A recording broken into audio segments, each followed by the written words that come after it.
혹시 이런 생각해 보신 적 있으신가요? 지금 살고 있는 이 집에서 앞으로 몇 년이나 더 살 수 있을까? 몸이 더 안 좋아지면 이 집에서 계속 살 수 있을까? 나이가 들면 어디서 살아야 할까? 그런데 막상 그것을 진지하게 생각해 본 적은 없는 것 같다는 느낌. 오늘 이 영상 끝까지 보시면 오래 살 집을 고른다는 것이 무슨 의미인지, 그리고 지금 이 시점에서 집을 어떤 기준으로 봐야 하는지 정확히 알게 되실 겁니다. 집값이 얼마인지, 어느 지역이 뜨는지의 이야기가 아닙니다. 앞으로 내가 이 공간에서 어떻게 살아갈 것인지에 대한 훨씬 더 본질적인 이야기입니다. 끝까지 함께 해주세요. 얼마 전에 오랫동안 알고 지낸 지인 한 분이 이런 말씀을 하셨습니다. 69이신 이분은 30년 넘게 같은 집에 사셨습니다. 자식들이 그 집에서 자랐고 남편과 함께 숱한 날들을 보냈고 이제는 혼자 그 집을 지키고 계십니다. 주변에서는 집을 줄이거나 다른 곳으로 이사를 권유하지만 이분은 선뜻 결정을 내리지 못하고 계셨습니다. 그분이 이렇게 말씀하셨습니다. 이 집을 떠나는 것이 두렵기도 하고 그렇다고 이 집에서 계속 사는 것이 맞는 건지도 모르겠어요. 몸이 예전 같지 않은데 앞으로 어떻게 해야 할지 막막합니다.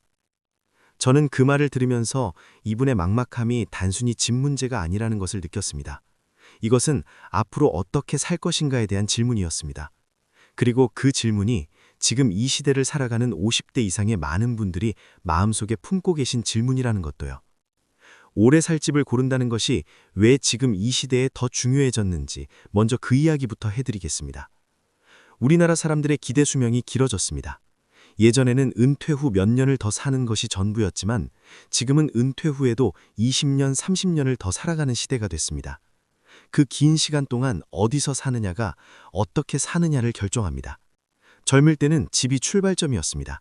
아침에 집을 나서서 일터로 가고 저녁에 돌아와서 쉬는 곳, 집보다 바깥에서 보내는 시간이 더 많았습니다.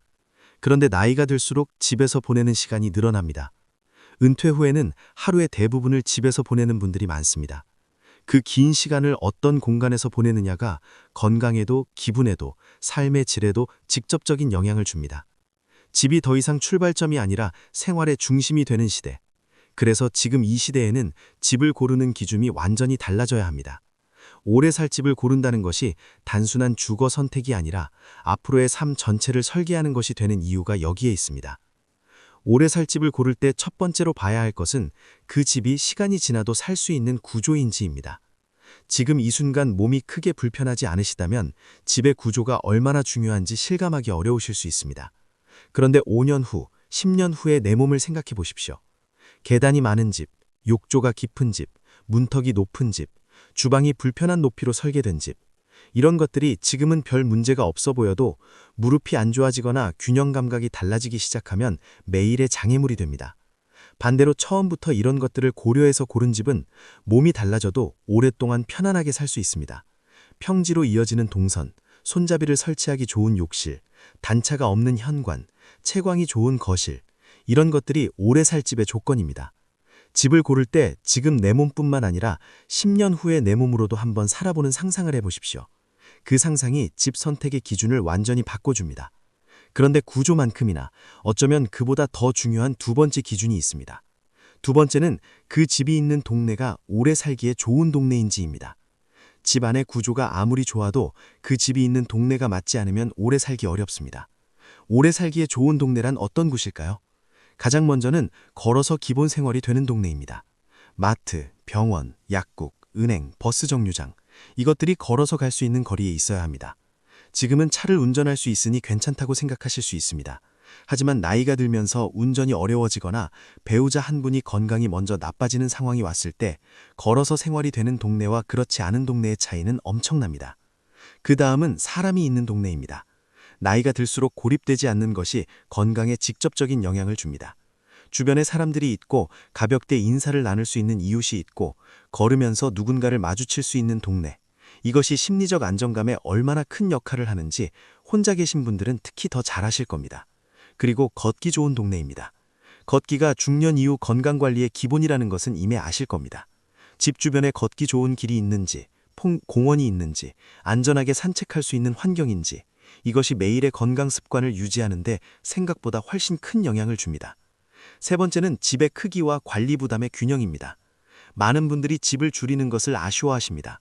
오래 살아온 넓은 집을 떠나는 것, 자식들이 올 공간이 줄어드는 것, 가진 것을 내려놓는 것 같은 느낌. 그런데 오래 살 집의 관점에서 보면 크기는 내가 관리할 수 있는 정도여야 합니다. 넓은 집은 청소의 시간과 체력이 더 많이 듭니다. 쓰지 않는 방들이 생기면 그 공간들이 오히려 마음을 무겁게 만듭니다. 그리고 오래된 넓은 집일수록 유지보수에 드는 비용과 에너지가 늘어납니다. 반면 적당한 크기의 집은 청소가 쉽고 관리가 편하고 공간이 아늑하게 느껴집니다. 크다고 좋은 것이 아니라 나에게 맞는 크기가 좋은 것입니다. 집을 줄이는 것이 삶을 줄이는 것이 아닙니다. 오히려 관리할 수 있는 공간에서 더 편안하게 오래 사는 것이 삶을 늘리는 것입니다. 네 번째는 의료 업근성입니다. 이것이 오래 살 집을 고를 때 가장 현실적이면서도 가장 중요한 기준 중 하나입니다. 나이가 들면 병원 가는 횟수가 늘어납니다. 정기검진, 만성질환 관리, 갑자기 생기는 크고 작은 건강 문제들. 이것들이 생겼을 때 가까운 곳에 믿을 수 있는 의료시설이 있는지가 삶의 질을 크게 결정합니다. 특히 혼자 사시는 분들 또는 배우자 한 분이 건강이 좋지 않으신 분들에게는 이것이 비상 상황에서 생사와 연결될 수 있는 문제입니다. 경치 좋은 외곽지역, 공기 좋은 조용한 곳이 노후에 좋다는 생각이 있습니다. 환경이 좋다는 것은 사실입니다. 하지만 그 좋은 환경이 의료 업근성의 불편함을 감수할 만큼 가치 있는지를 반드시 함께 따져봐야 합니다.